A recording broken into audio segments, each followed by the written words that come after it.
VocalEye Almost Live Zoom, A Dream of Return, hosted by Amy Amantea, with special guests Fiona Wright and Pansee Atta. So a big welcome to tonight's VocalEye Almost Live event. My name is Amy Amantea. I use she, her pronouns, and I'm the Associate Director here at VocalEye. I'm your host for these Almost Live events and a proud member of the blind community. And I always want to just wish you all, the fondest thanks for being here on Wednesday evenings and for spending your time here, for supporting VocalEyes, for testimonial letters that come in, for donations, for support of our organization from the start of this program in the pandemic, and for continued support. So thank you so much for all of that. There's always donation links in the chat in our newsletters. And thank you for donations that have come in and testimonials and all those good things. If you happen to be joining us on our YouTube channel, you can also support VocalEye. You can sign up for newsletters. You can hit like and subscribe and share on our YouTube channel. Please connect with us. Please come to the theater.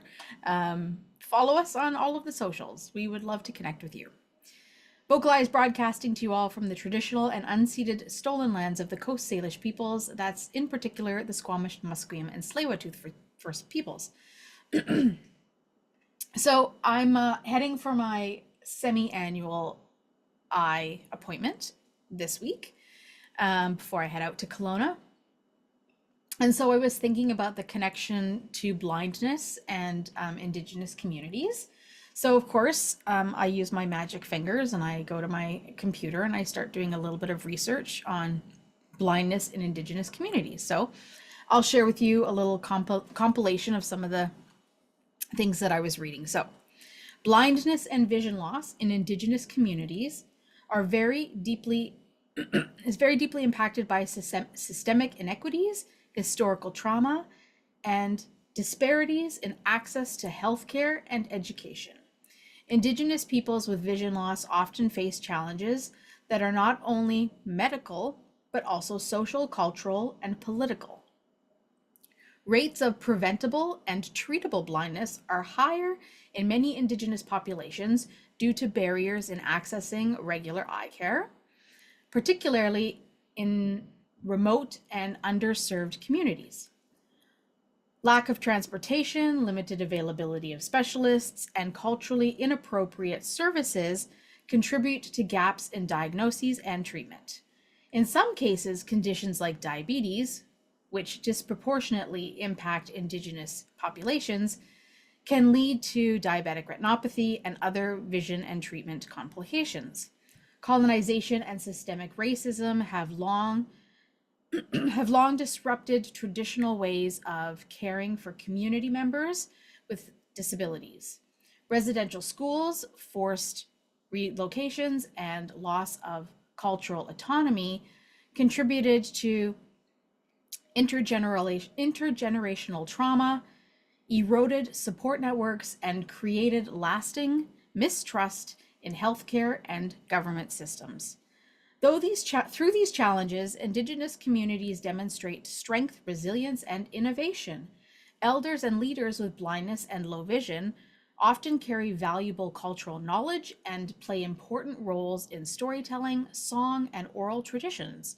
Advocacy by Indigenous peoples with disabilities is growing, demanding culturally relevant services, inclusive education, and the right to accessible environments that honor Indigenous ways of knowing.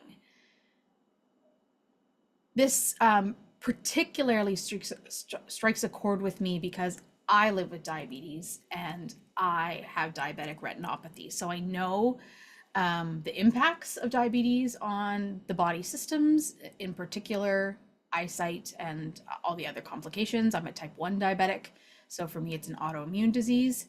And so when I read the statistics about people in Indigenous communities that are living with blindness due to diabetes, I uniquely understand the impacts of the disease on the human body. So I relate to that experience.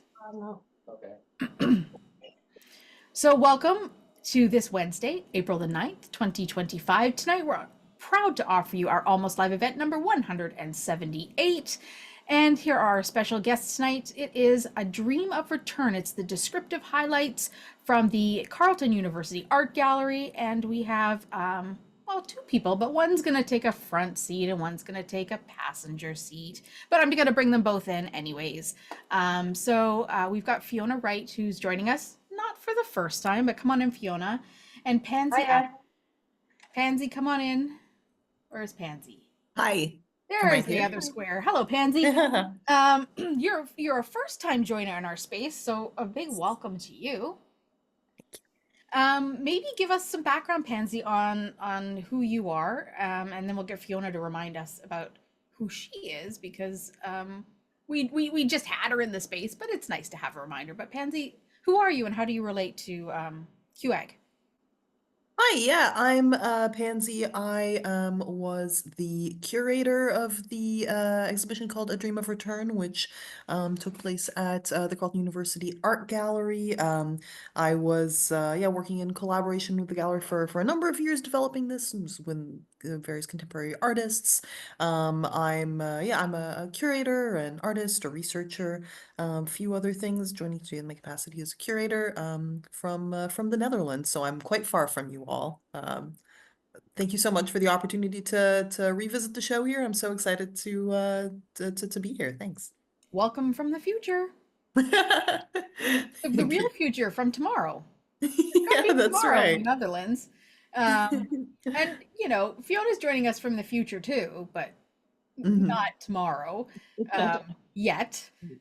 Fiona, you want to give us a little reminder about your relationship to CUAG?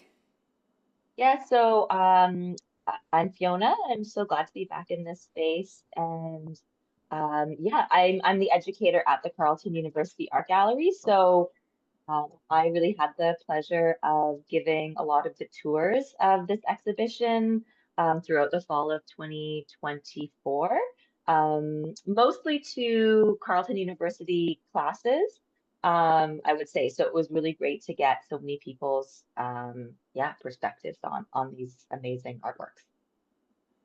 That's very, very cool stuff. Can you tell me, just as we set up A Dream of Return, and I know we're going to go through a lot of information and some of the highlights and stuff, how long did it take to put together to curate this one, Pansee? I know you said you've been working on it for a couple of years, but what's that process like? Yeah. Absolutely, yeah. I think we first started talking about it in just a very general way in something like 2021, and then kind of began more work on it in earnest in 2022. Wrote some grant applications, waited for them, and then just through most of 2023, 2024 is kind of where the bulk of the work. So it was a few years in the making, actually. And it was kind of interesting to see how some of the ideas developed and changed, and maybe we can get into that more as we describe the works further. Yeah, that's super cool.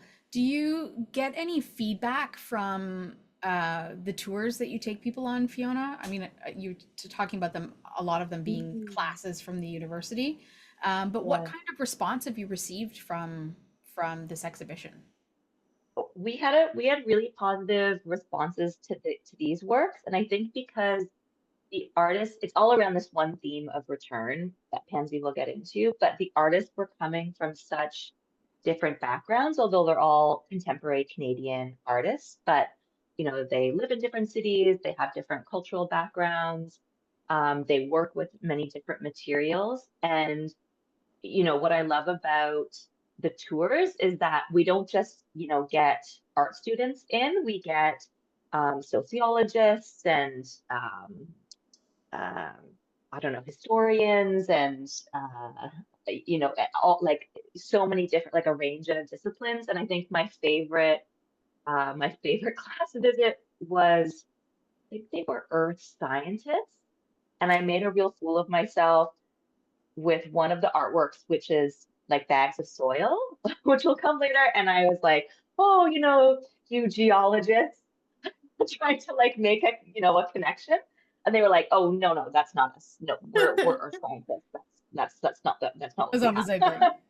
So I was really put in my place, I would say. And, as much as I like interdisciplinary thinking, it's also important to not make generalizations and incorrect generalizations as well, I would say. Yeah. That's actually really quite funny. Yeah. This particular tour, I know lots of the tours that you do at the Carleton University Art Gallery are described tours as well. You offer described tours, right?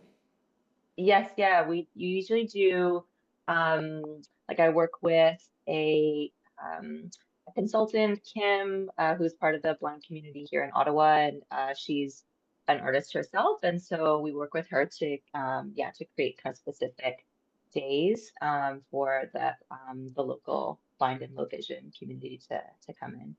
And so yeah, with this one, I mean technically none of the artworks are tactile, but there are a couple that I found were particularly good for touching. Like there are textiles, so that was really good to touch. And then the soil one again as well, like really feeling like the texture. So I thought that was an interesting experience as well. Do you think about those types of elements every time you do an exhibition and you want to do a described tour? Is that always in your thinking about what is there to touch? What are the different senses? What can be Yeah, incorporated? I think it's becoming more and more for the exhibition that's on now. We had two artists who are both blind. They came to do an artist talk about an upcoming exhibition, and the artist talk was for a critical blind studies class. And so there were quite a few students who were blind in the class, and we did an assignment. It was for everyone in the class, but we did an assignment where they split into pairs and chose one of the artworks in the exhibition um, to do description work. And so then, yeah, really making sure, trying to make sure that there were works that were tactile as well. Is this something you plan on sharing with us in the future, Fiona? I said yes, yes. I'm sure it'll be an upcoming. Yeah, I'm sure it'll be an upcoming VocalEye exhibition. It was a good one. It's a really nice exhibition about artistic responses to climate change. So there's some really beautiful works in there. Very, very cool. Very cool. Um, the curating process, Pansee, when you are working on that, and it takes you from 2021 to discussion, put it in, and there's all of this, like that's a long time. How long did this exhibition actually stay in the university? Oh, Is it what, still like there? 3, 4, like a term basically, right? Like 3, 4 What's months. what's a Yeah, term? maybe 3.5 months. Three and a Yeah. half months. So Yeah. it takes you 4 years for a 3.5 month. Yeah, but I also feel like it's an opportunity. There's like Yeah. opportunities come out for the artists that I think last longer, and so that's why it's especially nice to have a chance to revisit it now, after it's no longer up. So there's these resonances that that last after it. So that's Well, always that is true because there will be this version, the highlights version, on the VocalEye Almost Live platform for people to visit in an accessible way long after exactly. this exhibition now has gone to wherever it goes next, I guess, or whether the pieces get sent back to their various homes. That's Yeah. always of interest to me. What happens to these pieces after they're done in the space that they share together? Where do they go next? But we can always talk about that too. Totally. Let's dive in. Let's dive into the exhibition here. A Dream of Return. Where are we going to start, friends? Okay, so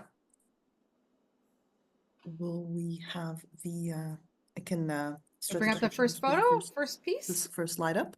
Okay. Rick's got our first slide up. Okay. Right. Okay, so A Dream of Return. Photo 1, exhibition installation, main gallery. The Carleton University Art Gallery has 2 floors and is shaped like the letter L. The exhibition we are visiting is in the main gallery, a long room that forms the long stem of the L. This photograph shows the exhibition from the back wall or the top of the L. There are 3 walls in this gallery. The back wall is shorter, around 9 meters wide, and the side walls are longer, about 23 meters long.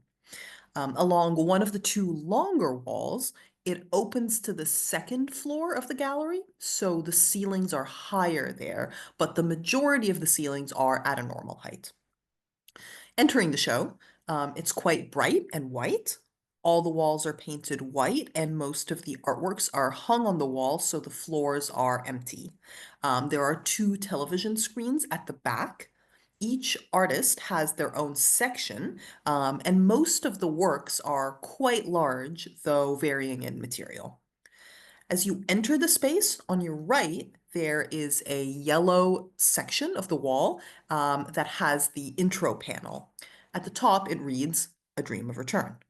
Here is an excerpt from the intro panel text, which was written by me. So, quote, "They used to know and dream and return and dream and know and return," end quote. In the closing lines of his 1990 poem, The Tragedy of Narcissus, the Comedy of Silver, Mahmoud Darwish imagines the possibility of return not as a backwards glance, but as an indefinite futurity, a dream. Doing so, the exiled Palestinian poet envisions a network of diasporic places and times, weaving together difficult pasts and hopeful futures through creative resistance in the present. Looking to socially and politically engaged artistic practices, A Dream of Return highlights diverse creative responses to the theme of return, broadly defined. The artists reveal poetic links between dispossessed peoples and material cultures, visualizing histories and futures of liberatory return. This conceptualization of return interlinks and complicates artistic self-expressions of indigeneity, diaspora, belonging, community, and identity. A Dream of Return ultimately asks, what might it look like to return or to return to culturally significant lands, cultures, and objects? Which modes of artistic return can materially or symbolically contribute to healing historical ruptures? And how might such artistic interventions help articulate resistant, decolonizing allyships in the present?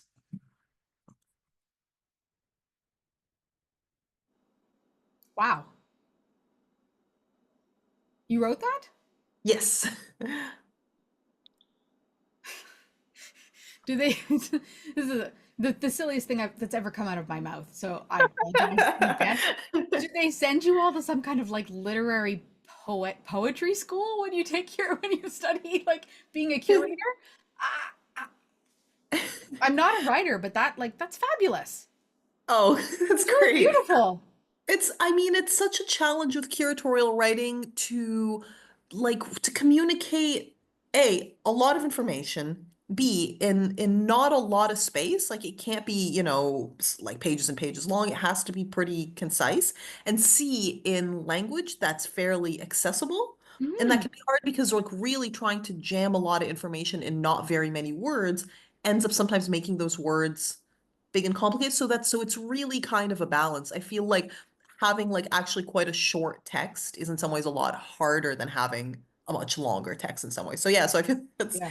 that's the challenge of it, yeah. Yeah. It's like trying to, write yourself a really good artist statement, and you're like, Yes. how do I do that? Okay.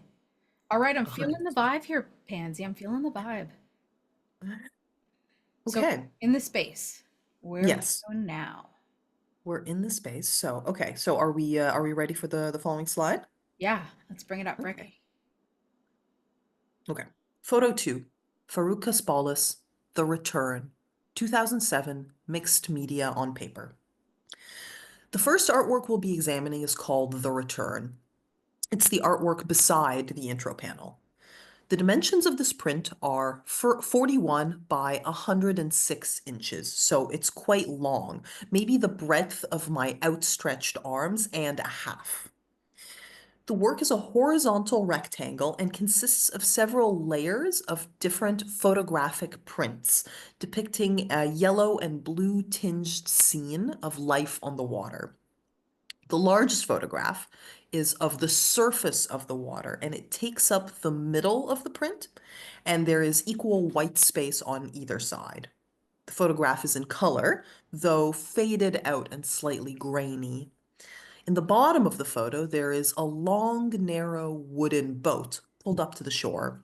Reeds and a jagged stone peek out from the water. The artist has made a template of the outline of this boat and has printed the outline 5 times in black ink on top of the photograph. The repeated shapes cross out of the border of the photograph onto the white space on either side. The upper half of the photograph, there is a series of dwellings built almost directly on top of the water. They are long and curved like airplane hangars, though not as large. Here, the printed images that are layered on top of the photograph are more detailed. The artist has used historical photos of the narrow boats filled with people gliding through the water between palm trees and other examples of the curved architecture. In the top portion of the print, the artist saturates the color of the water with bright blues, and the skies become bright yellow and orange. I will read out the extended label for this artwork, which I wrote. The Return portrays an inspiring instance of social and environmental restoration. In this artwork, Farouk Kaspaules retells the history of a southern Iraq marshland drained of its water and cleared of its native inhabitants, human and non-human alike, to quell a growing rebellion by the Marsh Arabs against the Saddam Hussein government. Following the end of the Gulf War in 1991, the waterway was refilled, and gradually plant, animal, and human communities were able to return, mending what had been described by the United Nations Environmental Program as, quote, one of the world's greatest environmental disasters, end quote. The distinctive fishing boat that dominates the center of the image is a vital traditional means of transport and sustenance for Marsh Arabs, a marginalized and displaced community. The return of this utilitarian object to this specific environment becomes a metaphor for the process of repairing relationships between humans, nature, and culture, made possible only by the attainment of peace.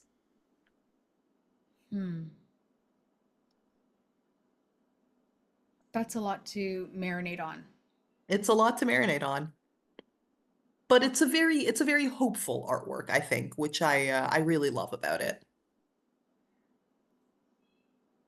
So if we can maybe have a conversation about this, like how this piece is created, just like a I want to refer to it like, you know, like we're slow looking at it, but a slow looking conversation. Absolutely. Because we, you know, we go through the image description of it, which is fantastic. But if we break it down piece by piece, basically we've got a long rectangular shape. Yes. And at the base layer of that is a long white. What's the white background? Is that just a piece of paper? Yeah, it's printed sort of on in multiple layers on a long white rectangle of paper, basically. And these multiple photographs and these added elements are sort of layered one on top of the other onto this white paper background. Right. And then they take a photograph of all of those layers. Is that they're all sort of printed onto the paper. They're printed on? Yes. So how do you take the photograph and then print it onto the paper? Yeah. So, I mean, I think this is a big part of Farouk Kaspaules' practice. He uses screen printing, which is a technique where he Yes. kind of exposes a screen using this kind of photosensitive emulsion that then leaves a kind of a mesh in the shape of the image, and then you can sort of push ink through, leaving an imprint of the image. Some of this actually is detailed enough that I believe it's probably inkjet print, like the kind that you might have like sort of an at-home kind of printer, but higher quality and quite large. But he mixes these different kinds of printing techniques one on top of the other. Which is why some of the different sections are, some are quite brightly colored, where he's put the ink right on, and then other sections are a little bit more faded or grainy, where he might have used a different kind of mechanical process. Right. Does that make sense? Yes.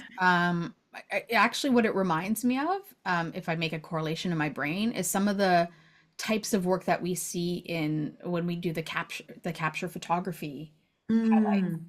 from the capture photography festival, where they're doing all these kind of different things, and but they're like photographs layered, and then they take a photograph of a photograph, which is why I thought it was photographs of a photograph. But this idea of Cool. this layering technique Mm-hmm. is really interesting because you're visually you're seeing see-throughs of things on top of each other. So Exactly. Yeah. like from my partial, like it's really, for me, it's really visually cluttering Mm-hmm. because Mm-hmm. it's messy because I can't make out any details of it. It's just like a big ink splotch. For Mm-hmm. an eye that's got can pick out the details, I imagine that it's probably chaotic, but still your eye is drawn to certain things that you're like, oh, I didn't see that there. Oh, look at that over there. Oh, that's Mm-hmm. cool right there. Right? Like puzzle pieces kind of coming together in these little moments when your eye is trying to stitch everything together. I don't know. What does your eye see? Because your eye obviously works really well. Well, no, I totally agree. I mean, I do think there is this element of, I think especially from a distance, it's hard to make out what the different elements are. I think they Yeah. kind of tend to combine together, but because the image is so big, it like I think in some ways it invites you to come close to it, and then from that the closer distance, it becomes quite a different sort of image. You can Yeah. really see a lot more detail. And so I think it then kind of resolves into some of the different layers. I think it's quite a different artwork from the different distances, I guess is what I'm saying, which I think is an interesting sort of effect about these kind of large works. Yeah. Um, it reminds me again when we talk about the concept of slow looking, which was Hmm. something I learned years ago, that the average person walks in front of a piece of art at a gallery and what stops for five Hmm. seconds and moves on. Hmm. Um, but Hmm. if I were to stop in front of this for a significant amount of time and actually reflect on what it is, then all of a sudden you're like, oh, wait a second, there are layers. Oh, wait a second, there are different Hmm. colors. Oh, wait a second, there are, and even with partial sight, I can appreciate that that's there. I don't get the Hmm. details of it, but I can appreciate that there's something different than what I had thought it would have been if I just had passed it by. So this type of work really speaks to um the benefit of slow looking. Hmm. Absolutely, yeah. Yeah, I think it's because of all the different layers, I think it really rewards that kind of patience with it. Yeah. Which I think is the case with a lot of this work, but yeah, but definitely when you have a lot of these kind of interwoven imagery all bound up in one. Yeah, definitely. Yeah. Very Can I cool. just hop? Oh, can I just hop in for a second? Yeah, come on Mhm. in, Fiona. I wonder, Rick, is it possible to zoom in on this photo? It should be kind of high enough Yeah. image. So one thing I found came up a lot in the tours was that people would assume that the boat was a canoe Hmm. because it's a similar shape to a canoe, which is a more kind of more familiar to, us here in Canada. And Hmm. then exactly as you said, Amy, when I would encourage that slow looking, I would say, okay, well, let's look for longer and if it looks like a canoe, what other hints can we have about the location? And so then Hmm. you look at the top image where it has people in the canoes. There's actually like 8 or 9 people. Hmm. So which the canoes that are around like Algonquin territory where Ottawa is, or much smaller. They could only fit like, 2 or 3 people. So saying, okay, that's a little bit different as well. Right. And then also seeing the palm tree and being like, Mhm, okay, mhm. that's a surprise as well. So we're somewhere that's not, in Canada. So there was an interesting kind of discovery that happened through that slow looking, I would say. So do we know what kind of boats these are? Or Yes, they're traditional kind of they are, I mean, there is a general aspect of their structure that's similar to canoes, but okay. they're used for navigating the particular landscape of this southern Iraq marshland. And so they're really made for shallow water and kind of a slow and careful navigation in like that tricky kind of wetland sort of area. And so yeah, so they're quite yeah, they're a traditional boat in that context, yeah. Are they sitting 2 by 2 in benches? Can you tell? Or singular?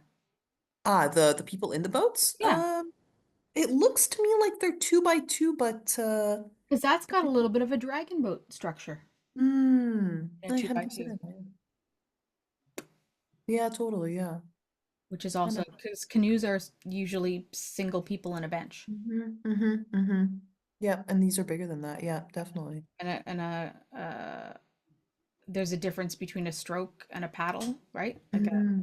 Anyways, I'm just saying as a dragon boater, one of these boats in the front is holding the paddle the way I would hold my dragon boat paddle, as Oh, opposed amazing. as opposed to a J stroke.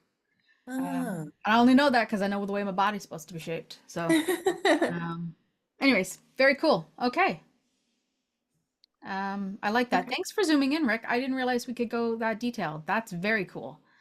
Um, that made a big difference for me personally. So I hope others who had some partial might have been able to take advantage of that. Um, all right. Thanks for that pop in there, Fiona. Where are Thank we going next, Pansy? you. Okay, on to the next slide. Okay.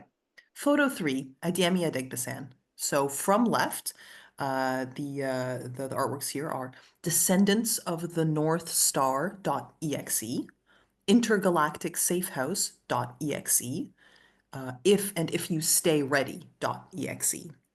And they are jacquard, woven cotton, and ebony. So each of these works is a tapestry hung on the wall with dimensions of about 4 feet by 7 feet. They are hung side by side in a row, all at the same level. Woven into the tapestry is an illustration of an African mask. Each mask is set against a patchwork backdrop of different patterns, some animal print and some geometric. The masks are black and the background is muted gray tones. All 3 of the masks are quite different, although each includes details of a headpiece, earrings, and necklaces, along with stylized facial features. The masks are an example of Afrofuturism, which is a subgenre of science fiction.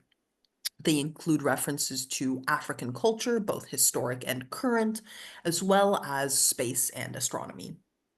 For example, the mask on the left, Descendants of the North Star.exe, has an Hang on. elaborate Sorry, braided. before you go on, can we get a close up on the one on the left? What you're Yeah, talking about? yeah, That's possible. Maybe you can just start that sentence from the beginning. totally, yes.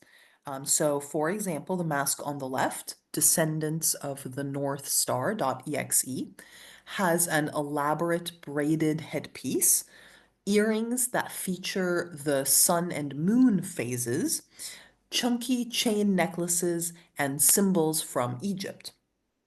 There are many references, and many of the tours were focused on identifying country-specific symbols along with references to African cosmologies. Although the textiles or blankets have a black and gray color scheme, the fringe is very colorful, and when you turn it over, the back is full of colorful threads. There's text in only one of the blankets, the one on the far right, And perhaps if you want to zoom in on that, we could go towards that one, far right. And it reads, "Already in the rock, waiting to be revealed." Here is a text written about these works.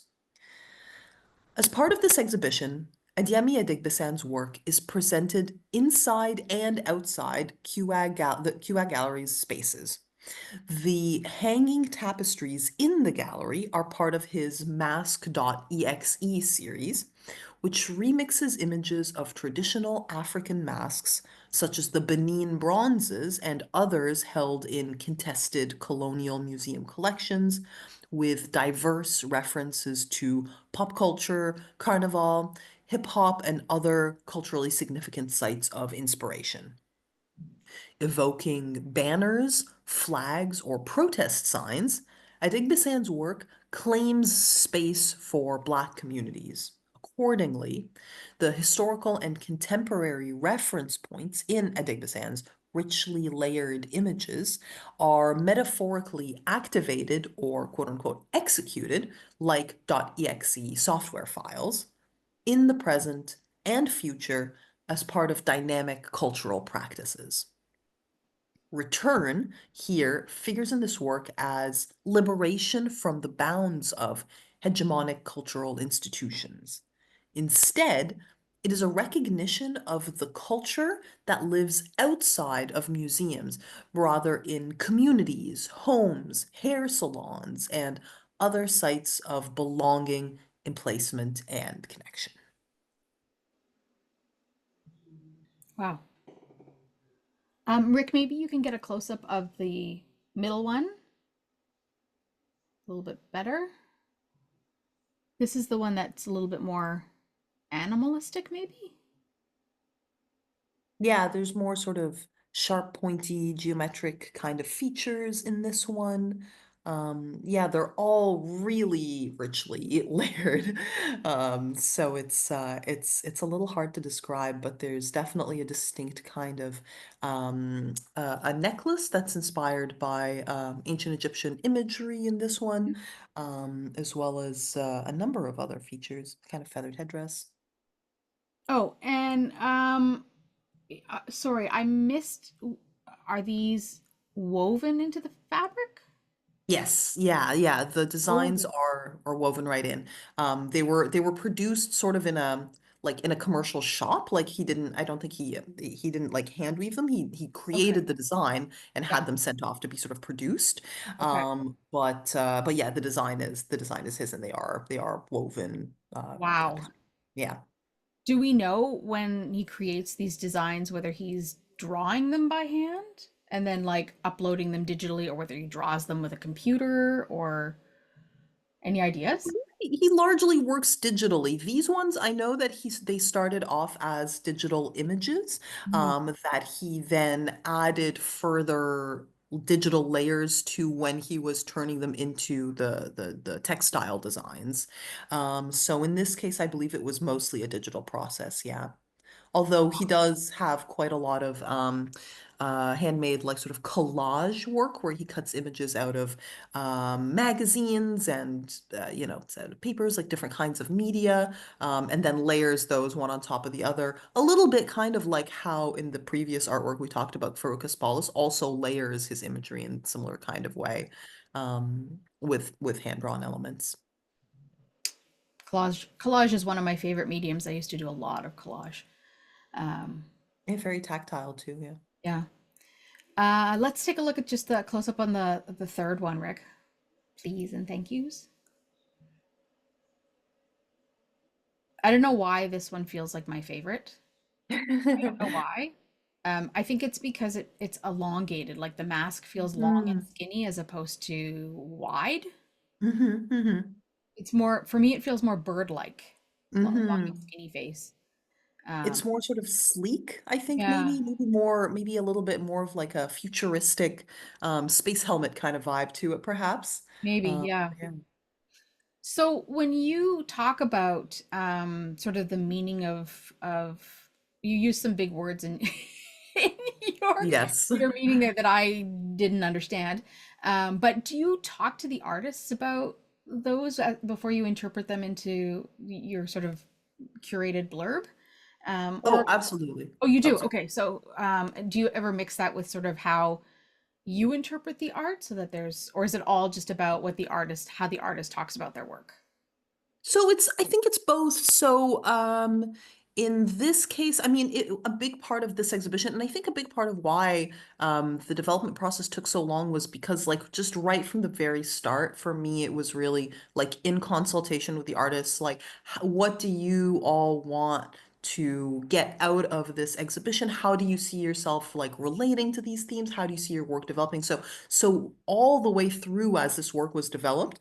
I was in conversation with the artist, and this work was especially kind of a new direction for him. This is the first time that he had ever made or had produced this kind of tapestry sort of works. So an element of it, I think, really was trying to articulate what the work meant to him, but also the element that's really from me is trying to tie it to all the other works in the exhibition, because I'm the one who kind of is like the intermediary between all the rest of them, and then to kind of the theme overall. And so that's kind of how I'm trying to make sense of it in the context of the other stuff that people are seeing in the show. Right, right. How do they all relate to A Dream of Return?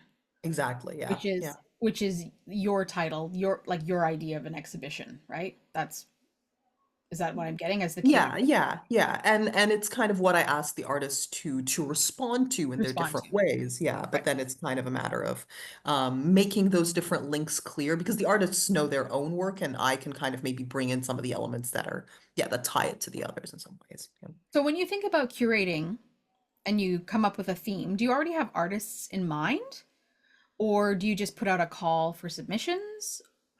What's that process like? In this case, I think the theme and the artists emerged at really the same time. Like I think there was a rough idea of this idea of return broadly defined of, like places of origin, of material culture, of like spaces and stuff that can be returned or returned to. And then I think it was a matter of finding artists who had some kind of broad relation to that work, like some of the other work that they had produced, but not really knowing specifically what they might want to make or show for this exhibition. So not really knowing what the outcome would be and then hoping and trusting and then building those relationships and hoping that it would turn out to be something. Right. So yeah, it's kind of a relationship building process too. Every It's piece in this exhibition is uniquely created for this exhibition. Not quite. Some of them are works that had been produced before. Like, so for Okay. example, The Return, the one that we had talked about just before this, is an older work by Farouk Kaspaules. And it's in the Ottawa Art Gallery collection, but it related really closely to it. And he preferred not to make new work for various reasons, Mhm. partially due to studios and various things. So for him, it was, showing that work was the way that this was like, this is the thing that I can show that would best relate to the theme. But this one that we're talking about now with the tapestries, Adeyemi's work was created specifically for this show, yes. Gotcha. Yeah. Cool. Yeah. Okay. Let's see what the next highlight is. Yes. Okay. Photo 4, Theo Cuthand, Medicine and Magic. This film is 5 minutes long. It is a split screen with two moving images, always showing at the same time. On the left is footage of a bear cub hanging out on a tree limb. It shifts back and forth with footage of a bear cub walking along the ground in a grassy field.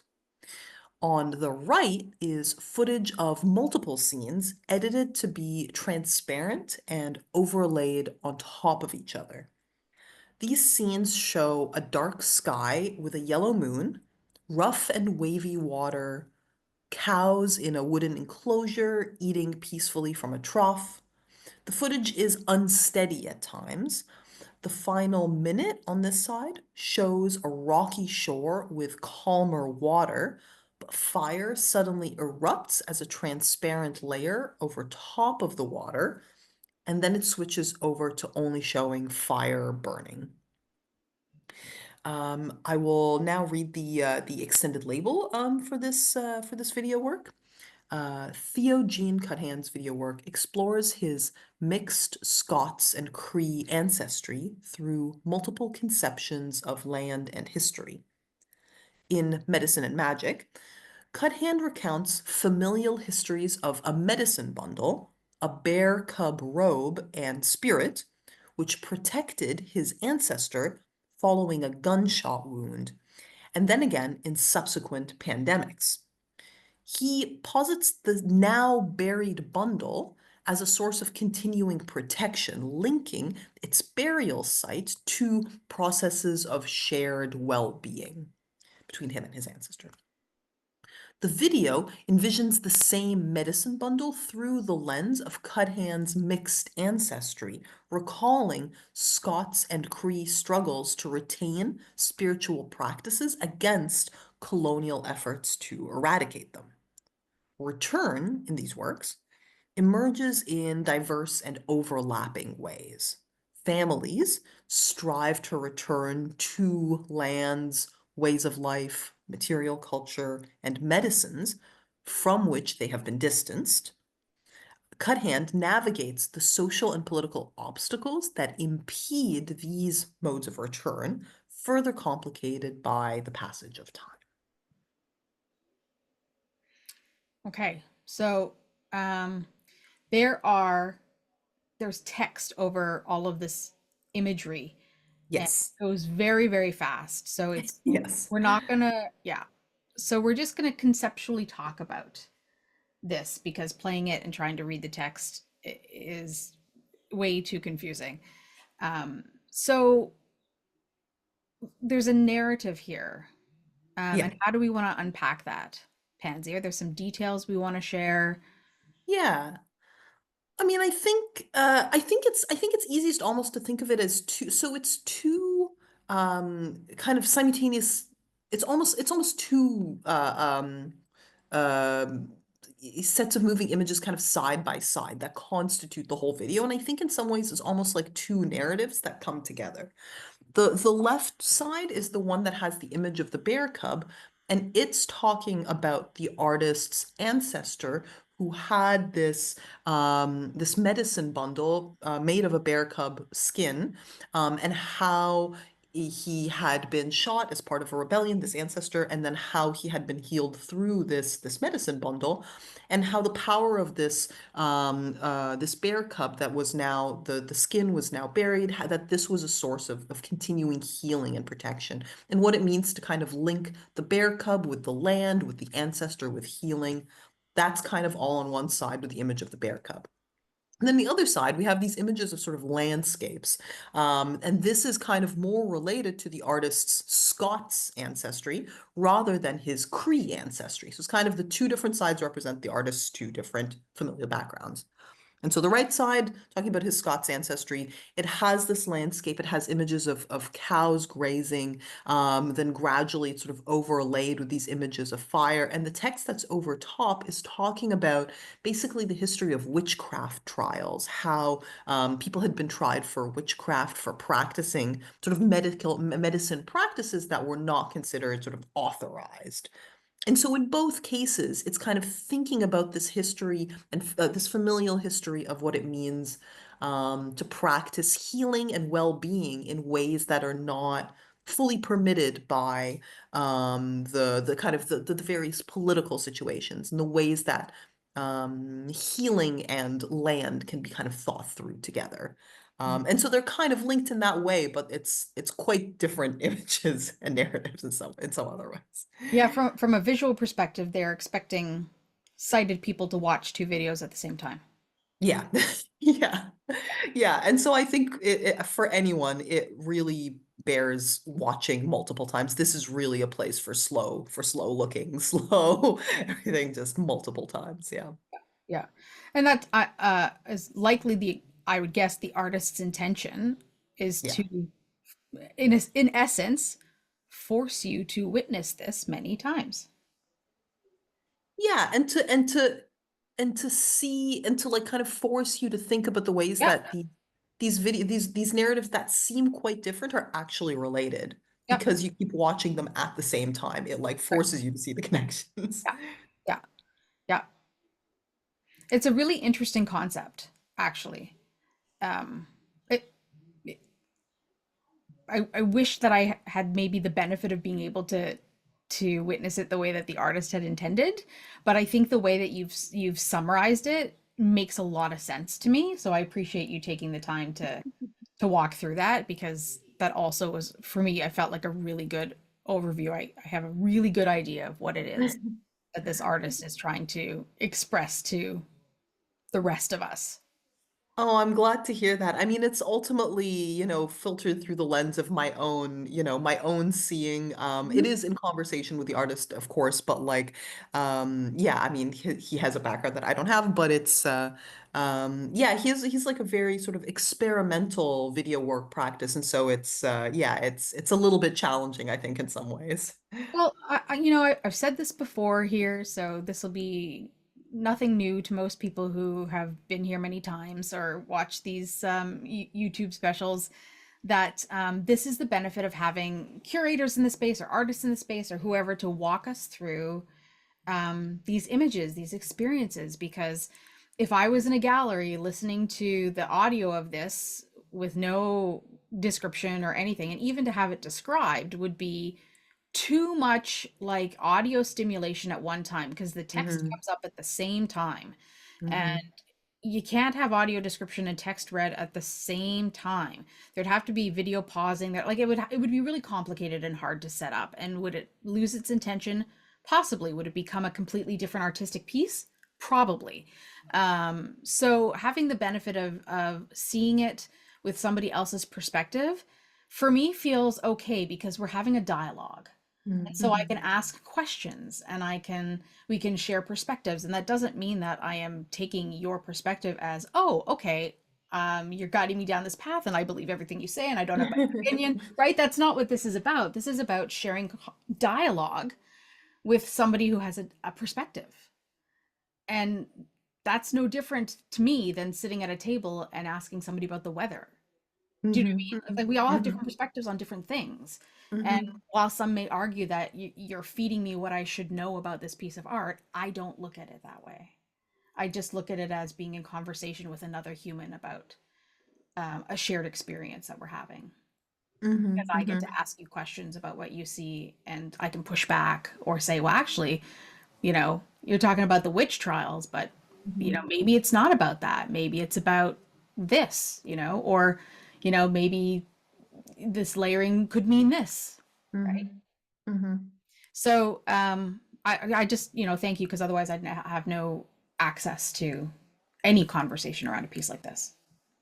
No, thank you. Yeah. Yeah. And I look forward, I can only imagine that different folks in the audience are going to have different views on Yep. this, depending on, maybe different experiences, different perspectives. Yeah. So I'm looking forward to that too. We are all different human beings, and we are all welcome to have different opinions and perspectives. Uh, Totally. So Mhm. thank you for that. Okay. All right. Oh, sorry, can I just jump in with one thing with this one too? Yes, Fiona, come on Yes, in. yeah, yeah, Fiona again, sorry. Um, I think so on these tours, Theo had three films in this exhibition, and the one I focused on the tour was one that was a bit more narrative, but it was an hour long. So I wasn't going to Mhm. bring it into this into this tour, but it was Theo interviewing his grandfather, who's Cree, and his grandmother, who is has Scottish ancestry. And one of the things that kept coming up in the tour was about how, yeah, this kind of sense of self as someone who has mixed ancestry. And I think especially in Canada, often, Scottish or white, like settler, and Indigenous, Cree, are Mhm. often seen as in opposition to one another. But Mhm. what happens when those are both parts of you, like that's in you, right? Mhm. And so I really like that Theo is using his art making to find perhaps differences, but as Pansee says, like commonalities, as well. So Yeah, it's a really, such a wonderful art practice that I Yep. think is relevant to so many people. And asking ourselves the question of who created this idea of the fact that these two different cultures have to be in opposition to each other. Do you know what I mean? Like, you're talking about two people who loved each other. They're not in opposition of each other. Yeah, But exactly. somehow there's a global perspective or Mhm. even a regional perspective that these folks are in opposition to each other. These Mhm. communities, these religions, these ethnicities, these races, Mhm. these whatever folks are always in opposition of each other. Mhm. And that is a man-made construct, human-made construct. World Totally. And world would be a very different place if we could just say, wait a second, these two people love each other. So what's the bugaboo for the rest of us? you know? mhm. And I was gonna add just like, like in this other longer work that Fiona was just talking about, and in this work here, I think there's a sense sometimes that these, even just like the different histories of these different places, that Cree and Scots histories are just like wildly different. One is settler, one's colonial. What could they have in common? Actually, what I think these works show is that there's so much in common in terms of displacement and trying to create a sense of home in a new place, trying to create a sense of well-being and belonging in a new place for various circumstances.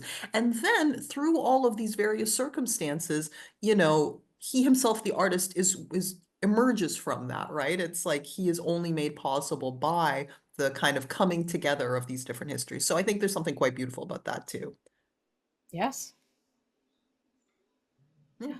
that's quite nice. Thank you for those perspectives. All right. We've got another one. Yes. Okay. Photo 5. Rana Nazzal Hamadeh, 1/1000th of a dunam, 2021.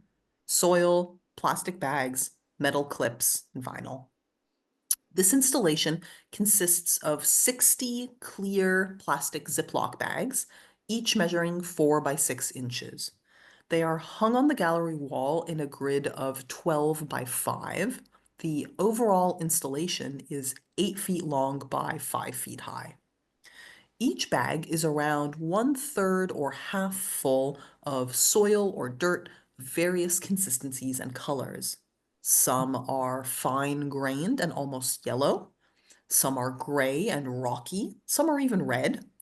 Below each bag is the name of the place where the soil was collected in both Arabic and English.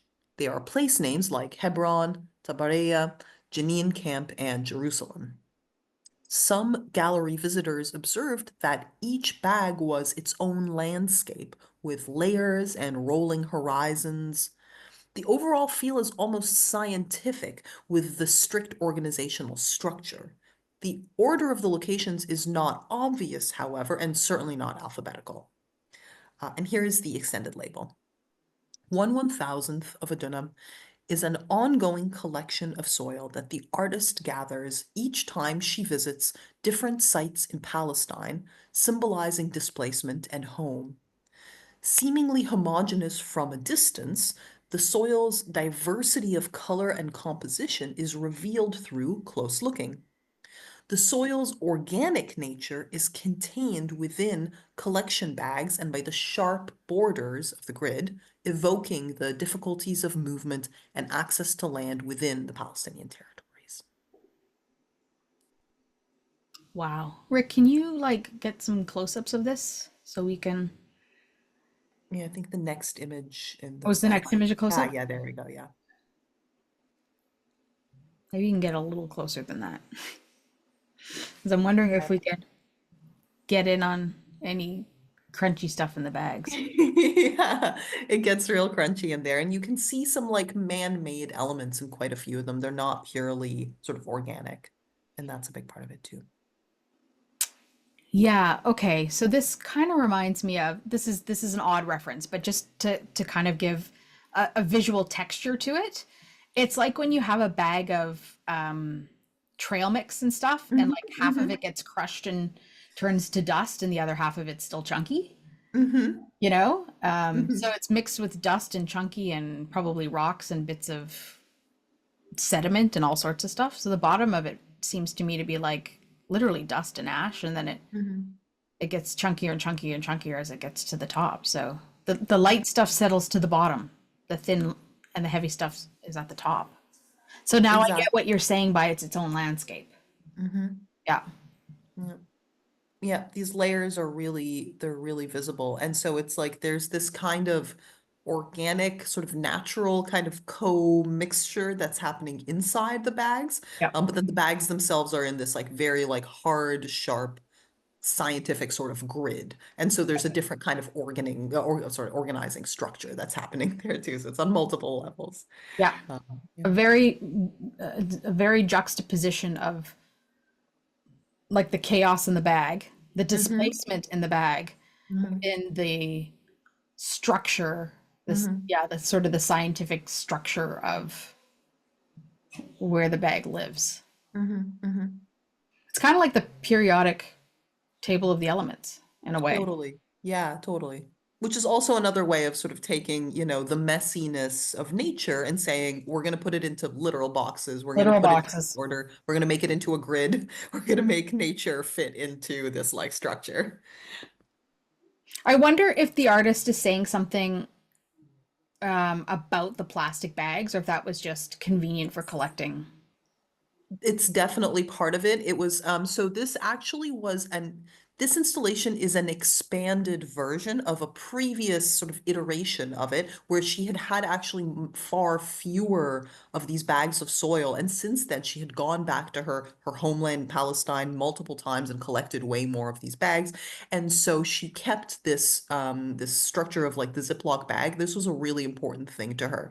And so she actually had to like source like the right kind of Ziploc bag Oh to yeah. like give it enough of a sense of like, it's not too much and it's not too little. It's something you can easily, like she literally has to smuggle it out sometimes, because access to the land and the earth is like so controlled. And so part of it is practical just for that. And it's about making it visible, but also about juxtaposing the kind of the natural and the human intervention upon the natural. So the fact that Mhm. it's plastic is really important. Yeah. And it's not just for me, because so this is what I'm getting, because you can get the film of the dirt inside the plastic. Mm-hmm. Because normally, typically, sandwich bags are see-through. But with all the Mm-hmm. dirt in these, they're dirty. Like there was a dust storm inside the Mm-hmm. plastic bag. And obviously, I would guess that these plastic bags have to be some kind of industrial strength, because you don't want that to open in your bag or rip accidentally, or it's got to hang on a Yeah. wall for heaven's sakes, you know? Mm-hmm. Mm-hmm. So they've got to be some kind of heavy duty plastic, I Mm-hmm. guess is all I'm saying. So extra, extra plastic. Yeah, I definitely know, like from talking to her through this project, that like finding the right Yeah. kind of container was like sometimes, it's like artist materials are the kind of thing, they're like paint and paintbrushes and charcoal and that kind of thing. And then sometimes it's just like, I need to find the exact right like thickness of plastic bag sandwich, Yep. baggie Yep. to contain my dirt. Yep. Uh, And you the and you work is hunt really for it every possible place you can find it. exactly, yeah. Yes. Yeah. Yes.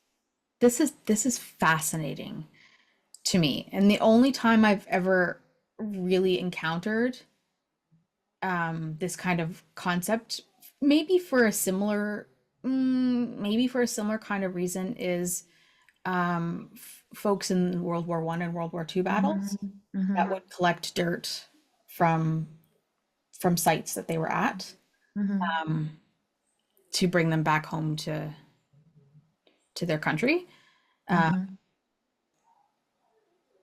which I guess is also a mhm, return to home in some ways. I learned that through being a Legion member and through mhm. family, and being at some memorial sites in Europe. So it was kind of a this is you know this concept always feels really interesting to me, and heartbreaking, and Mhm. all sorts of different things come up when I think about this. It actually, for me, changes when I was at a site like this in Europe, changes the way I think about the ground when I walk on it. Mhm. Mhm. And I no longer ignore the feeling of it under my feet. Mhm. I also have neuropathy in my feet, so I never feel the ground the way I used to feel the ground. So it's also a thing like, what am I feeling? Mhm. Because it's more painful than it ever has been before. But like, there's a reason for that, and now I tell myself the reason isn't medical. The reason is Mhm. maybe an impact that man has made on the ground, and I'm supposed to feel it. Like, I put that on my soul, but like that justifies for me the difference between my body's broken and, well, maybe this is the way, I'm supposed to Mhm. experience the earth. Maybe this is, whatever, something that, Absolutely. Yeah. something that I'm supposed to experience. Absolutely. Yeah. It Yeah. totally, And one of it totally changes it for me. yeah. Yeah, I was just gonna, and I was gonna add, one of the things that she specifically made a note of is the fact that in a lot of these places there had been there are histories of human remains that had been buried there because of decades of war, because of decades of bloodshed, that people are sometimes forced, they're displaced from the places where they know their ancestors are buried, and so they sometimes take this soil that has these kind of anonymous burials in them, Oh, feeling like it could be that my sister is here. It could be that part of my sister is here. And it could be that I'm taking the thing that I am, the element of return here is not just that this represents a place I could return to, but that it's something that is that I am that it like it's kind of a mutual return. It's coming to me and I'm coming to it in a way. And it represents a broader link to family, to history. Yeah, the earth is just so much more than just dirt. dirt. Yeah. Yeah. What a different perspective Mm. when you And really think about it. Yeah, come on in, Fiona. oh yes, sorry, I was gonna say just when Rana talks about how this work started, like yeah, in the tours we talked a lot about just how scientific and like rigorous it looks in the organization, but it started from a very personal place, which is that her father, both her mother and her father are Palestinian, and she and her mother can return to Palestine relatively frequently, but her father cannot. Mhm. He's not allowed, and so I think that, correct me if I'm wrong, Pansy, but the project started because her father asked her to bring him back some soil from where he was born in Tabaria, and so he can carry it in his breast pocket, like in his jacket, um, and that as being kind of his way of returning, because he's not allowed to. And we also had I had other students who related to this work, like when you go to PEI and you get like a bottle of the red sand, from the beaches in PEI, Mhm. Uh, or there was we have a lot of international students at Carleton, and so there was one student who said his mother sent him some soil from the churchyard in Oh, his home in Ethiopia that he could have with him here in Canada. So it's really, even though it has this kind of cold scientific, a you know, mhm. display structure, it's so personal too. yeah. Mhm. It'll be the next thing that they stop coming through borders. Mhm. It'll be soil trafficking. Um, yeah, very, very cool, very interesting stuff. I wonder what it feels like for the artist to pick up the soil. Like if they do that by hand, or whether they do that by spade or shovel. Do you know what I mean? Um, Yeah, I she talked about like finding the right yeah, bit of dirt. yeah, yeah, It's yeah. not random. Yeah. Because I would almost guess. I mean, this is what I would do, but I'm not the artist. Is that there's probably some sort of ritual that they do Mhm. around finding the right spot, and maybe even just, you know, putting their hands in it like Mhm. it's Mhm. ceremonial. I don't know. That's just me. Um, Absolutely. it's very cool. Yeah. Okay, taking a breath. And where are we going? Is this our last one? This was just the zoomed in photo from from the same artwork, but I think we can go Okay, one more. this is the Yes, last this one. is right. This is the last one. Yes. So, photo 6. Nic Cooper, remains untitled, 2024, acrylic and oil pastel on raw canvas. This large painting has dimensions of almost 8 feet long by 5 feet high. It has not been framed and instead hangs freely from magnets at the top, a couple of inches off the wall. The edges are raw and uneven, with threads from the canvas hanging down. There are layers to the colorful people and objects depicted, but a kind of sequence emerges. At the bottom right, a turquoise arm extends and holds out a candle with a small flame. From the flame emerge 2 bubbles of color on each side of the canvas. The right in darker tones of brown and orange, and the left in tones of turquoise and light blue. On the right, there is a bouquet of flowers, empty photographs, silhouettes of groups of people, and red text that reads ceasefire. On the left, a family walks down a road with the empty frame of low-rise apartment buildings in the background. White text behind them is obscured, but partially reads, the people of Pansee Atta are not alone. Here is the extended label written about this painting. Building on their activist experiences and a strong affiliation with grassroots solidarity movements, Nic Cooper's large painting hangs as a banner for hope and resilience in the wake of ongoing military devastation. Imagery drawn from archives, media, and their experience in Israel and Palestine is interwoven to form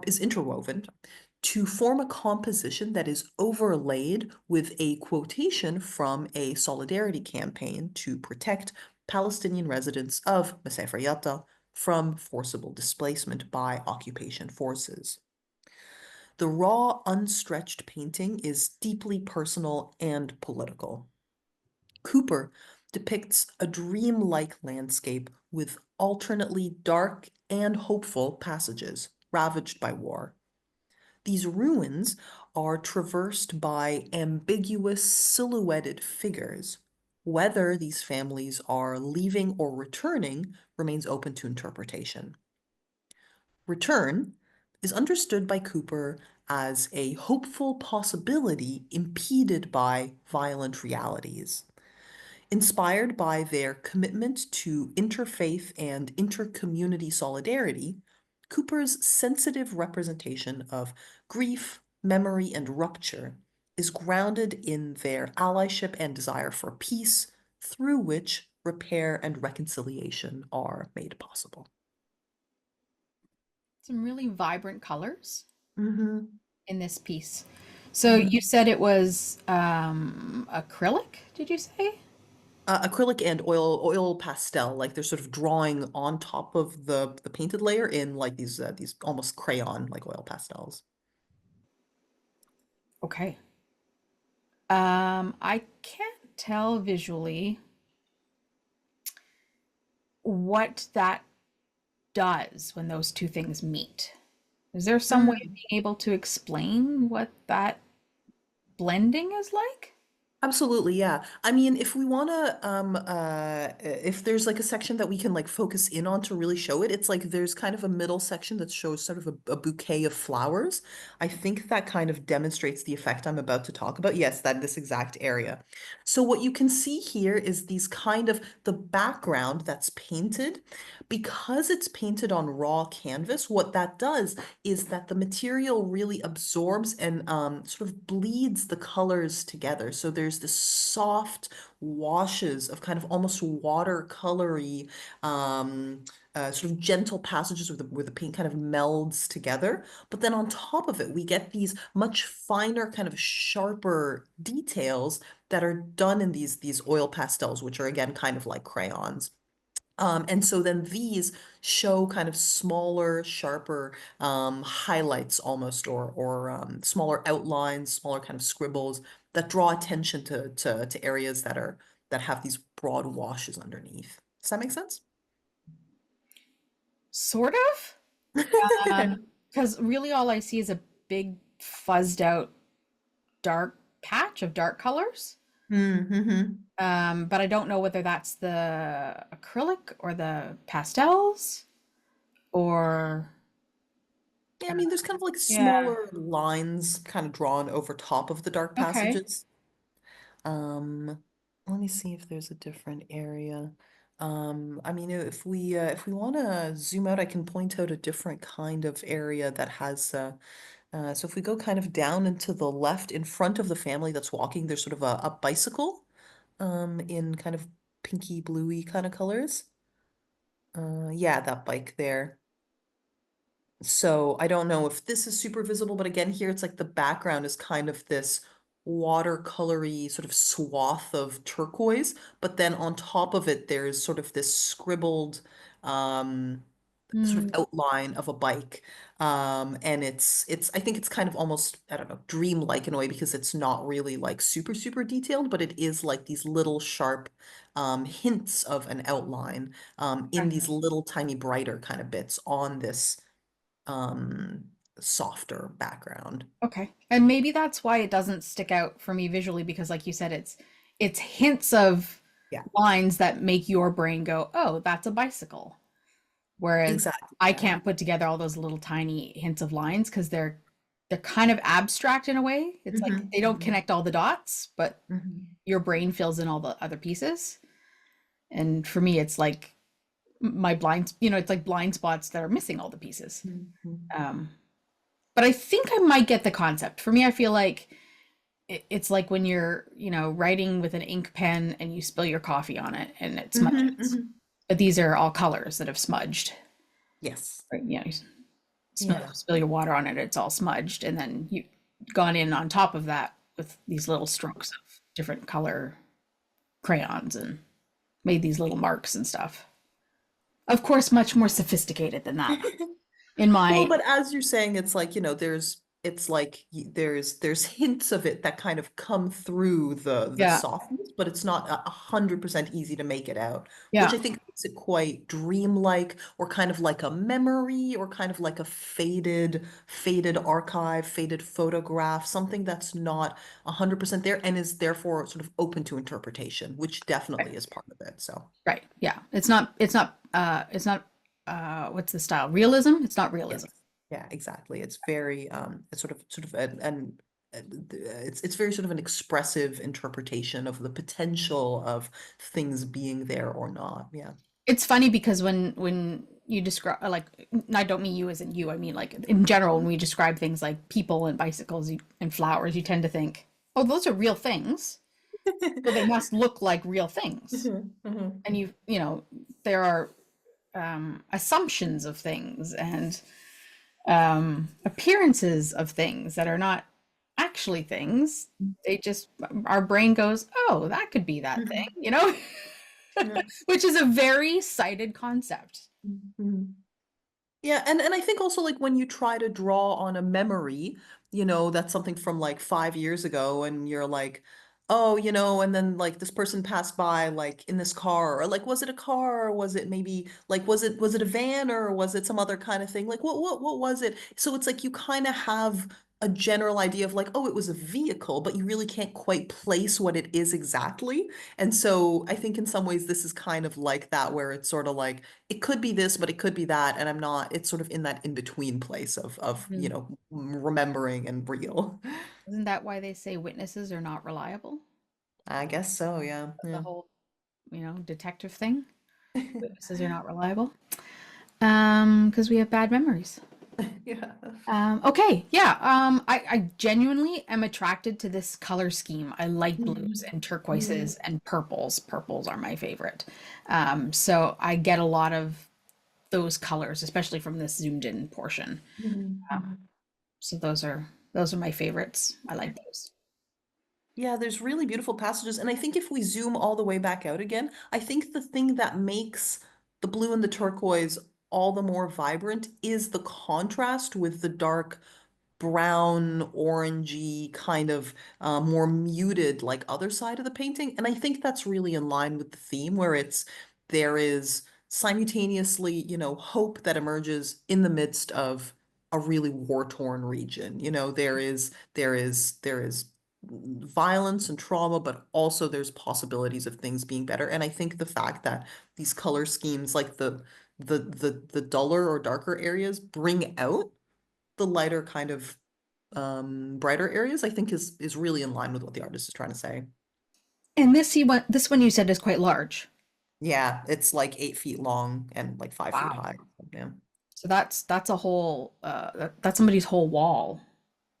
Yeah, exactly. It's At like the size of home. like a whole sort of bedspread almost. Like you could Wow. lie on it.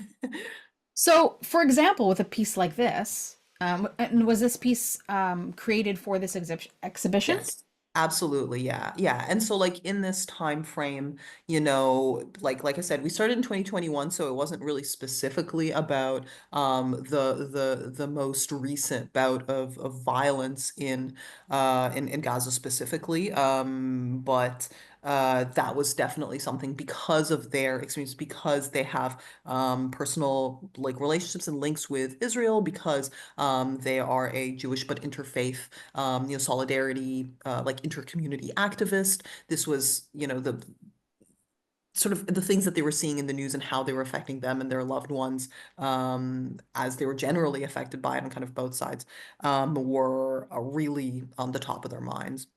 So, yeah, it was created definitely with like recent sort of working through their feelings and their hopes about like ongoing situations. Yeah.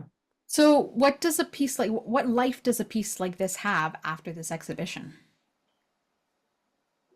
Um, Do you know where this goes? this work, I believe it would have gone back to the artist's studio. I mean, Fiona might know further about this if something else happened with it. From what I Um, understand, I believe it would have just gone back to the artist's collection. yeah, exactly. I think Nick is, pretty formally trained painter. And Mhm. with this work, because it was so personal, they really talked about how they weren't making this for commercial purposes. This was not a Mhm. painting meant to be sold. And so Mhm. that's why it's never intended to be framed. That's why it's hung on the gallery wall in such an informal way. And I don't know, I remember when I was talking to them about the process, they said, yeah, they really like literally just like ripped off a massive piece of canvas and like tacked it to their studio wall. They didn't even prep the canvas. Usually there's, kind of material that you put on the canvas that makes it easier for the paint to go on, but it's just raw canvas. So often they were like fighting, like the paint was like fighting and like bleeding through the Mm. canvas. It was much harder to paint than it usually would have been. So definitely, yeah, it was sent back to Nick. Now they used to live in Ottawa, but now they live on Vancouver Island. Um, and yeah, it's not meant to be sold. Wow.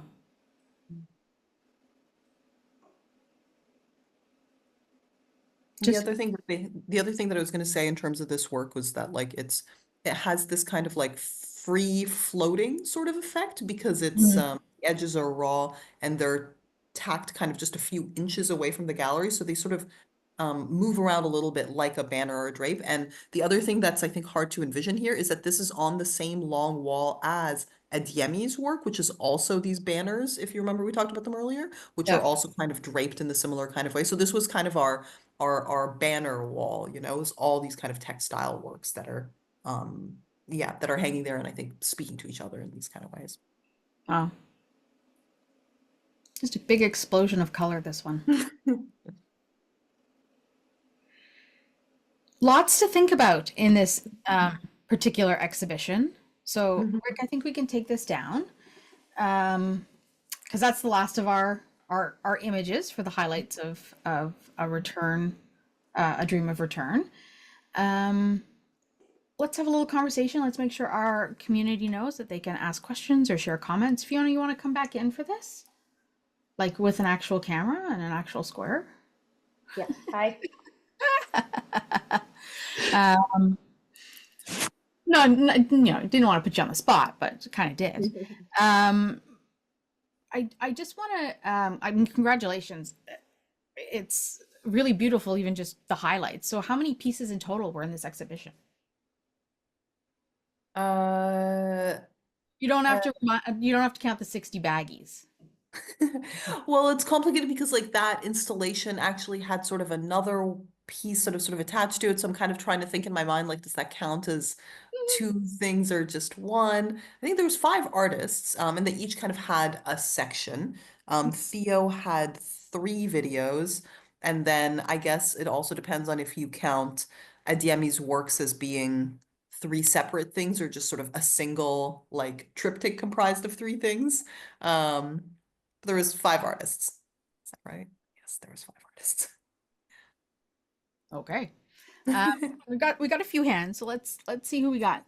Let's start with Megan, and then we'll go to Ben. That was amazing. When you mentioned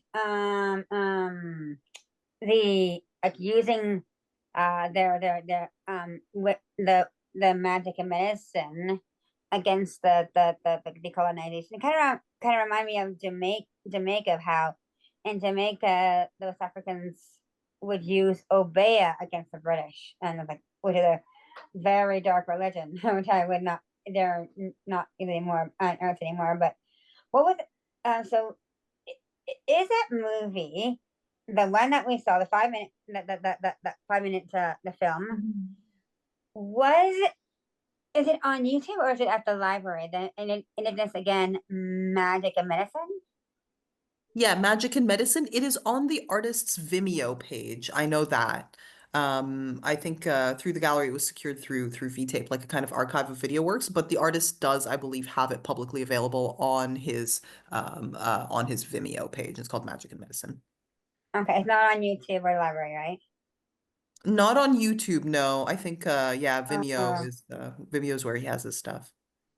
Oh, okay. Oh, so Maybe you can send us the link, Fiona, or yes, please. Yeah, Please, I'm please. trying to find it right now. Let me see. no, don't put it in the chat. Just email it to me, and we'll Okay, send okay. it in the follow-up email because Okay, yeah, I found it. I that's can send it disabled. in the follow-up. Yeah, so it'll circulate, Megan, in the follow-up email. Okay. Oh, thank you so much. Awesome. Awesome. Okay, we'll go to Ben, and then we'll go to Carrie. Okay. I want to say that was awesome. Louise. I'm glad to hear that. Thank you. I wanted to say that was awesome. Oh, thank you so much. I really Got it, appreciate it. Okay, Carrie, come on in. Hi. I just want to say that, Amy, I really appreciate tonight in particular. When you're going through these artworks, you added your the ability to have the close up, and so you who's partial, you could see some things that someone like me who used to have quite a bit of sight as a child or whatever can sort of reflect back on. You give a whole perspective, like the audio group, that description group that I work with, made up of me and another blind woman and some sighted women. I just think we talk about it all the time, like you said, the perspectives you can give, and you can say, well, just describe the artwork, or you can say, no, like the way some of these descriptions were tonight, that they incorporate, and you discuss whether to incorporate the describer's own perspective on it, and that these can make for wider, bigger discussions from all levels of blindness and partial sight to all the perspectives of the sighted people we are collaborating on these things with. I think it's just it's getting better and better from what I've seen. So I just wanted to thank all 3 of you for your work on this tonight. Thanks, Carrie. It's a much richer experience, isn't it, than to just have something fed to you, to have a conversation, to Yeah. have artist perspectives, all the curatorial details. I But think it's pretty cool. Yeah. to work all together, right? So that Yeah. that we're not just getting this given to us by the sighted describers and the sighted artists and our collaborators. We're working, and we're all sort of contributing to the value of the point of why what we do any of this work in the first place. Thanks, Carrie. I appreciate that. I do my best to try and, look at things the way a community might look at it and go, that doesn't make sense to me. Or maybe somebody else has the same question I might have about this if they could see it the way I'm seeing it. So thanks for that perspective. And of course, anybody else who is looking at something and has questions, please, come on in and ask them about. I don't, that doesn't. I would totally, if I still had more seconds. I know. I would have Yeah, for sure. I know you would. Yeah. But sometimes I just need to be like, no, that doesn't make sense to me. If it doesn't make sense to me, there might be somebody else who needs a little clarity. But thanks for that. For Fiona and for Pansee, did y'all have a favorite work in this exhibition? I know, Pansee, I'm asking you to choose your darling, pick your darlings. I really liked the conversations that we had around Adeyemi's work, because Those are the mask tapestries? the textiles with the masks, because they were so rich with references, and a lot of references that I didn't know as a white settler person, but a lot of the references that the students knew. And so every class tour, they'd be like, "Oh, well, that's the symbol of Kenya, of Kenya with the shield and the spear. Oh, that symbol that that kind of looks like a kind of crooked cross. Like I recognize that from Ghana. It was all this, all this great knowledge that, that I didn't know, and I could not have given as the tour guide, and only came through conversation and through their knowledge. So yeah, I loved the conversations that we had around those works. Another yay for conversation. Just saying. How about for you, Pansee? I mean, this is hard, and I don't want to pick favorites, but I do feel like I have a particular soft spot for Farouk Kaspaules' work, the very first one we talked about, The Return. I think because the story it represents is so hopeful and optimistic. It's about this space that was really this kind of environmental devastation that then was healed, and so the return of this object to this space also represents the return of the people, the animals, the plants, all the other stuff that was kind of working together. And so to me, that's just, there's something really that it makes me it fills me with kind of warmth to think about it. Were any of these artists new artists that you were working with, Pansee? New artists, like for me to work with specifically? Yeah. Yeah, all of them. I think actually, I don't think I'd worked with any of them before. I pretty much cold called via email all of them. I think I'd maybe met Farouk Kaspaules once or something like that, once or twice. And I was just it was really just through research. Yeah, I didn't know them personally at all before this show. I love that when you get to meet new artist folks and be in space, share spaces with them. What are you curating next? What am I curious? I actually just recently finished the curatorial work for an exhibition that's on the theme of intersectionality that's going up at the Art Museum of the Americas in Washington, D.C.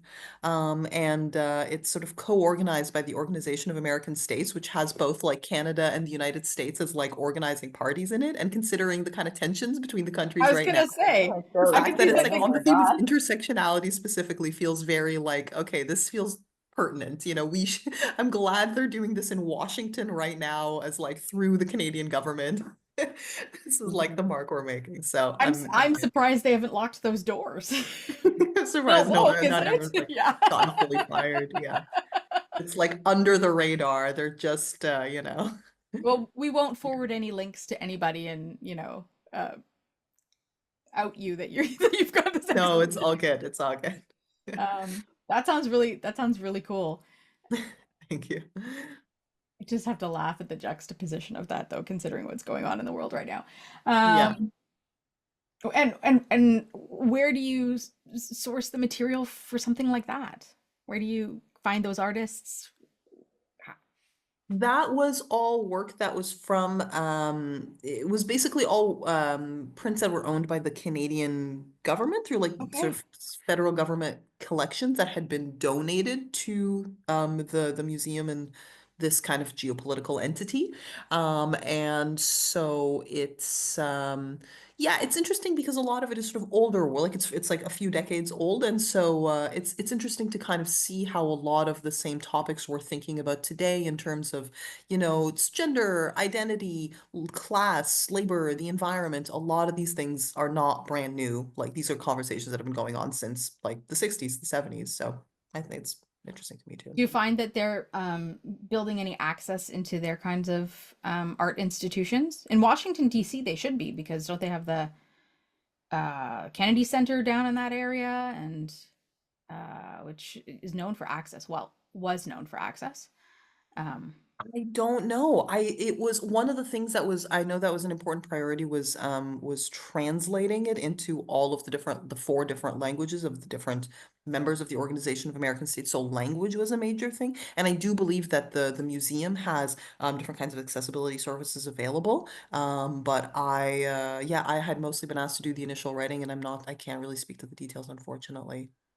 Be interesting to know if they had audio description and how they would describe Canadian work. Canadian That would work. also be curious. Yeah. We've got a hand from Megan again. Looks like Megan. Come on in, Megan. Now when you talked about the palm trees and the canoes, is it like a tropical place or Iraq, or like you were saying Iraqian? It looked like Iraqian. Was it a tropical country like Mexico, Brazil, that area, or like Hawaii, Samoa? Like Samoa, Hawaii, Hawaii, Samoa, and or other countries like New Zealand or Australia. The first painting.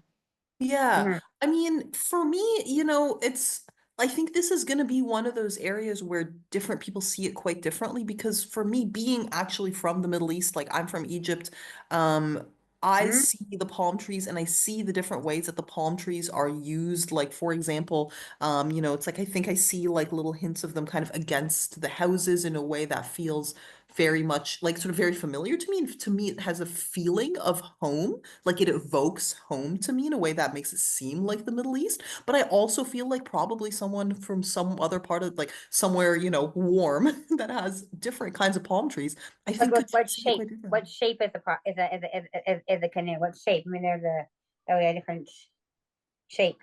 The What canoes shape is it? themselves. Yeah. Yeah. They're kind of, I think, maybe a long, skinny, almost.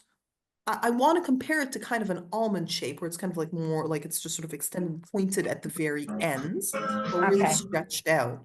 And the ends kind of curve upwards from the water a little bit. But the broadest part of the shape is quite flat and low to the water. It sounds like maybe almost like Maori, like long boat, long. I mean, it's Asia. I don't know. I'm curious now. I'm thinking. Thank you. Yeah. I don't know enough about watercraft to really say, but I do know that these are part of that they're quite specific to this not just the Middle East in general, but this particular region in it. So I imagine there's some way that they're that they're similar but also different, but I'd say. Thanks, Megan. Awesome. This has flown by really fast. I also want to, just acknowledge that you two are both in the future, and your night is and your morning. Yeah, what's for breakfast, Pansee? Or is it lunchtime? Lots of coffee. I So don't even, much coffee. I don't even know what time it is where you are, but 5:30 in the morning. 5:30 in the morning. Well, that's what time I get up. So we're, I'm right there with you. I just want to thank you both for being a part of VocalEye once again. And Fiona, you always offer us such great opportunities to share your exhibitions from the Carleton University Art Gallery here in our VocalEye Almost live space. So I thank you so much for always sharing what you got in this space. Really enjoy having you all here. This will be your third time this season, so yeah. Any last thoughts from either of you, or is it just like, thanks, good night, gotta go to bed, or start my day in 20 minutes? Mostly No, just, that was thank you really for the great. Thank opportunity you to so much. revisit the work. Oh, sorry, go ahead. Awesome. All right, then we shall say goodbye to our esteemed guests, and thank you very much for joining us on this episode of VocalEye's Almost Live and sharing with us highlights from A Dream to Return from the Carleton University Art Gallery. Have a lovely night. Thank you. You as well. Bye. Good night. VocalEye, vocaleye.ca. Special thanks to our funders, the Canada Council for the Arts, the British Columbia Arts Council, the Province of British Columbia, and the City of Vancouver.